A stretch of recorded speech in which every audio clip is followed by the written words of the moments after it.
Hi friends, welcome back to our channel. Friends, మన channel cricket సంబంధించిన ప్రతి చిన్న అప్డేట్ మన ఛానల్ రెగ్యులర్ వస్తూ ఉంటాయి. ఇంకా మన ఛానల్ని సబ్స్క్రైబ్ చేసుకుంటే ఫ్రెండ్స్ వెంటనే సబ్స్క్రైబ్ చేసుకోండి అండ్ పక్కన బ్లెక్ని యాక్టివేట్ చేసుకోండి. అండ్ అదేవిధంగా ఇంకా మన వీడియోని లైక్ చెప్తే ఫ్రెండ్స్ వెంటనే లైక్ చేసి మనం వీడియోలకి అయితే ఎంటర్ అవుతాం.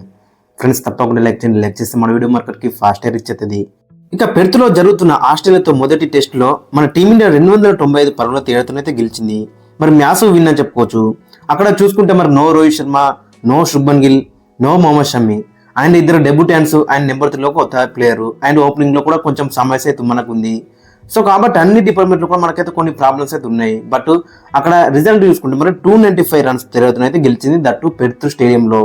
సో ఓవరాల్ గా చూసుకుంటే అక్కడ జస్ప్రీత్ బుమ్రా మరి ముందుండి నడిపించిందని చెప్పుకోవచ్చు. హైట్స్ ఆఫ్ జస్ప్రీత్ బుమ్రా అని చెప్పుకోవచ్చు. మరి ఈ మ్యాచ్ మొత్తం అక్కడ ఫస్ట్ ఇన్నింగ్స్ లో 5 వికెట్లు తీసుకున్నాడు, సెకండ్ ఇన్నింగ్స్ లో 3 వికెట్లు తీసుకున్నాడు. ఓవరాల్ గా చూసుకుంటే అక్కడ బుమ్రా మొత్తం 8 వికెట్లు తీసుకున్నాడు, దాంతో మ్యాన్ ఆఫ్ ది మ్యాచ్ కూడా గెలుచుకున్నాడు. ఇక బుమ్రాతో పాటు సిరాజ్ కూడా మంచి కీ రోల్ ప్లే చేసిందని చెప్పుకోవచ్చు. ఫస్ట్ ఇన్నింగ్స్ లో 2 వికెట్లు తీసుకున్నాడు, సెకండ్ ఇన్నింగ్స్ లో అక్కడ 3 వికెట్లే తీసుకున్నాడు. సో ఇతను కూడా చాలా బెటర్ గా అక్కడ బుమ్రాకి అయితే సపోర్ట్ అయితే చేసిండు.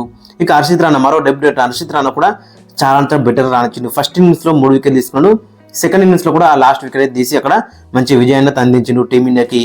ఇక మరైపు నితీష్ కుమార్ రెడ్డి డెబ్యూటెంట్ నితీష్ కుమార్ రెడ్డి చాలా ఇంప్రెస్ అయితే చేసిండు, అందరినీ ప్రతి ఒక్కరిని కూడా చాలా ఇంప్రెస్ అయితే చేసిండు.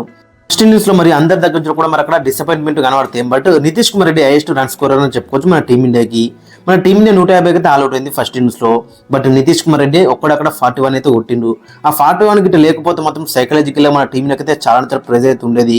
బట్ అక్కడ ఆ 41 మనకైతే లీడ్ అయితే ఉంది అని చెప్పుకోవచ్చు. ఆ 41 అయితే కొట్టిండు ఫస్ట్ ఇన్నింగ్స్ లో. 6 4 1 6 69 స్ట్రైక్ రేట్ తోని. ఇక సెకండ్ ఇన్నింగ్స్ విషయానికి అయితే మరి సెకండ్ ఇన్నింగ్స్ లో కూడా ఎక్కడ కూడా తగ్గలేదట అతను. మొత్తం అక్కడ 38 కొట్టింది 27 బాల్లో, 140 స్ట్రైక్ రేట్ తోని, 3 4 2 6.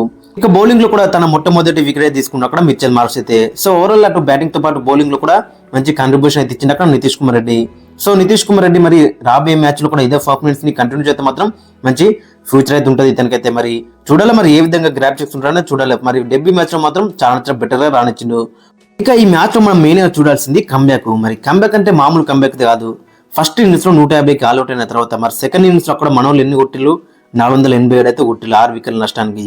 సో మరి అక్కడ ఫస్ట్ ఇన్నింగ్స్ లో జైస్వాల్ డక్అవుట్ అయిండు. బట్ అక్కడ సెకండ్ ఇన్నింగ్స్ లో మనం చూస్తే అక్కడ మరి 161 అయితే కొట్టిండు 197 బాల్లో, 15 4 3 6 54 స్ట్రైక్ తోని. ఇక జైస్వాల్ అక్కడ రికార్డ్ ఏంటంటే అక్కడ జైస్వాల్ది మరి తన ఫస్ట్ 4 హండ్రెడ్స్ కూడా మరి బిగ్ హండ్రెడ్స్ అని చెప్పుకోవచ్చు, 150+ రన్స్ అని చెప్పుకోవచ్చు.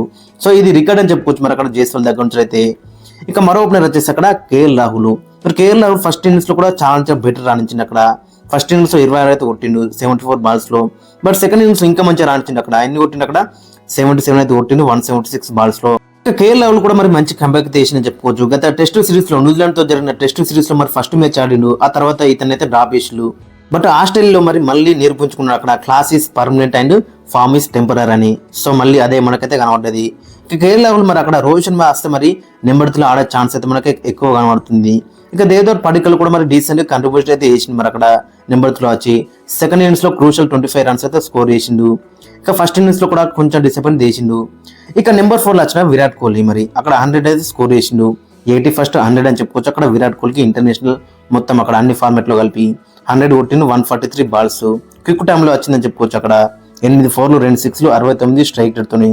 సో విరాట్ కోహ్లీ దగ్గర నుంచి కూడా మరి మంచి నాకైతే వచ్చిందని చెప్పుకోవచ్చు. ఇక రిషబ్ పంత్ కూడా మరి సెకండ్ ఇన్నింగ్స్ లో కొంచెం డిసప్పాయింట్ చేసినా కానీ ఫస్ట్ ఇన్నింగ్స్ లో మాత్రం క్రూషల్ రన్స్ అయితే స్కోర్ చేసిండు. ఇక కొంచెం ధ్రువ జురేల్ కూడా కొంచెం మననైతే డిసప్పాయింట్ చేసిండు 2 ఇన్నింగ్స్ లో కూడా. బట్ కొన్ని అక్కడ ఫీల్డ్ లో క్యాచెస్ అయితే మంచిగా పట్టింది అక్కడ ధ్రువ జురేల్ కూడా. ఇక వాషింగ్టన్ సుందర్ కూడా అటు బ్యాట్ తో పాటు బౌలింగ్ లో కూడా మంచిగా రానిచ్చింది అక్కడ. మరి అక్కడ ఇద్దరు అక్కడ మెయిన్ స్పిన్నర్స్ మెయిన్ ఆల్రౌండర్స్ ఇద్దరు అక్కడ జడేజా అండ్ అశ్విన్ పక్కన పెట్టి సుందర్ని ఎందుకు తీసుకున్నారంటే మరి ఇందుకోసమని తీసుకున్నారని చెప్పుకోవచ్చు. ఇక నితీష్ కుమార్ రెడ్డి మనం ఇంతమంది చెప్పుకున్నాం అక్కడ సెన్సేషన్ నితీష్ కుమార్ రెడ్డి 38 కొట్టిండు సెకండ్ ఇన్నింగ్స్ లో. ఫస్ట్ ఇన్నింగ్స్ లో కూడా అక్కడ 41 అయితే కొట్టిండు. సో నితీష్ కుమార్ రెడ్డి దగ్గర నుంచి కూడా మంచి నాక్స్ అయితే మనకైతే కనబడ్డాయి. ఓవరాల్ గా చూసుకుంటే మరి బ్యాటింగ్ అనేది చాలా ఇంప్రూవ్ అయితే మనకైతే కనబడ్డది ఫస్ట్ ఇన్నింగ్స్ తో పోలిస్తే సెకండ్ ఇన్నింగ్స్ లో. ఇంకా బౌలింగ్ లో అక్కడ మనం చూసుకుని మరి ఫస్ట్ ఇన్నింగ్స్ లో అక్కడ మనం చూస్తే బుమ్రా 5 వికెట్లు తీసిండు, సిరాజ్ 2 వికెట్లు తీసుకున్నాడు, హర్షిత్ రాణా 3 వికెట్లు.